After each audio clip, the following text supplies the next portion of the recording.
मुंबई गोवा महामार्गाच्या पाहणीसाठी मनसे अध्यक्ष राज ठाकरे कोकण दौऱ्यावर येत असताना शिवसेना नेते रामदास कदम यांनी राज ठाकरेंवर जोरदार निशाणा साधलाय. अचानक राज ठाकरेंना कोकणच्या विकासाचा पुळका कसा आला असा सवाल कदम यांनी उपस्थित केला. पावसाळा आला की महामार्गाच्या पाहणीचा दौरा काढणे हे राज ठाकरेंचे नित्याचेच झाले आहे.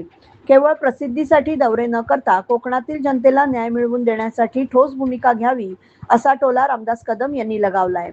महामार्गाचे काम सत्ताधाऱ्यांमुळे रखडले असल्याचे राज ठाकरे म्हणत असतील तर नेमके कोणते सत्ताधारी आणि कोणते ठेकेदार यासाठी जबाबदार आहेत त्याची नावे त्यांनी स्पष्ट करावीत असं आव्हानही कदम यांनी दिलंय. तसेच केंद्रीय मंत्री नितीन गडकरी यांची राज ठाकरेंनी एकदाही भेट घेतली नाही असा दावा त्यांनी केला. महामार्गाच्या प्रश्नावर राज ठाकरे आणि उद्धव ठाकरे यांनी एकत्र येऊन पाहणी करायला हवी होती असेही रामदास कदम म्हणाले. त्यामुळे मुंबई गोवा महामार्गाच्या मुद्द्यावरून शिवसेना विरुद्ध मनसे असा राजकीय संघर्ष पुन्हा रंगण्याची शक्यता निर्माण झाली आहे. पहिल्यांदा मला मोठं आश्चर्य वाटतंय की जवळजवळ काम पूर्ण होतं आलंय मुंबई गोव्याचं.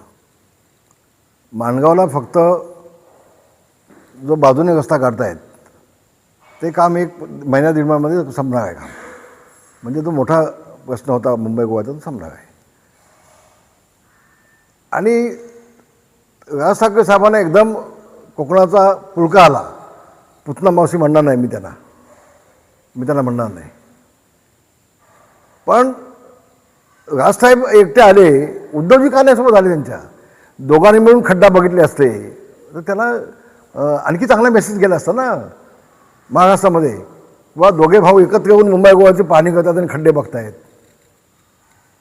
आणखी त्याला मोठं वलय मिळालं असतं. प्रसिद्धीनं मिळाली नसती, न्याय मिळाला असता असं म्हणून मी नोंद घेतली असते शासनाने त्याची. दोन भाऊ एकत्र असते तर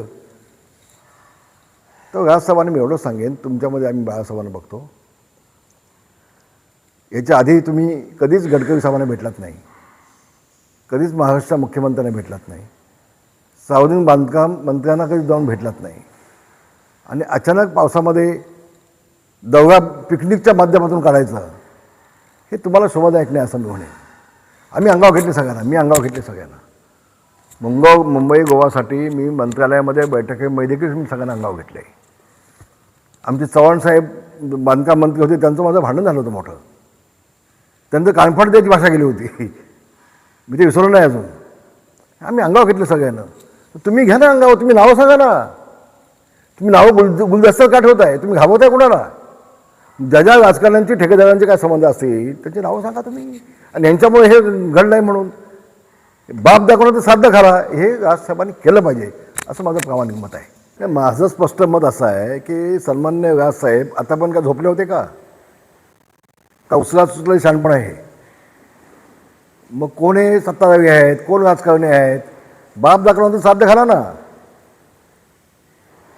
कुठेतरी अंधारात किंवा पाण्यात दगड मागण्यापेक्षा नाव घेऊन बरं ना तुम्ही.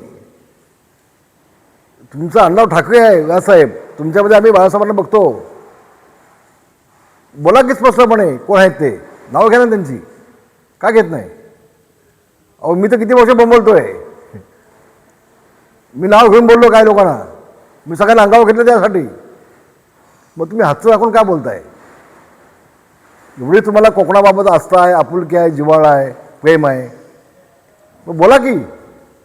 किती वेळा गेला दिल्लीला तुम्ही? किती वेळा गडकरी नाही भेटलात? किती वेळा सार्वजनिक आरोग्य खात्याच्या मंत्र्यांना भेटलात तुम्ही? सार्वजनिक बांधकाम खात्याच्या मंत्र्यांना किती वेळा तुम्ही भेटलात? किती निवेदन दिलीत? नाही ना. माझी विनंती आहे असं तुम्हाला, तुमच्याकडनं नौटंकीची अपेक्षा नाही. तुम्ही स्टेट फॉरवर्ड आहात, ते राजकारणी आम्हाला दिसले पाहिजेत. धन्यवाद.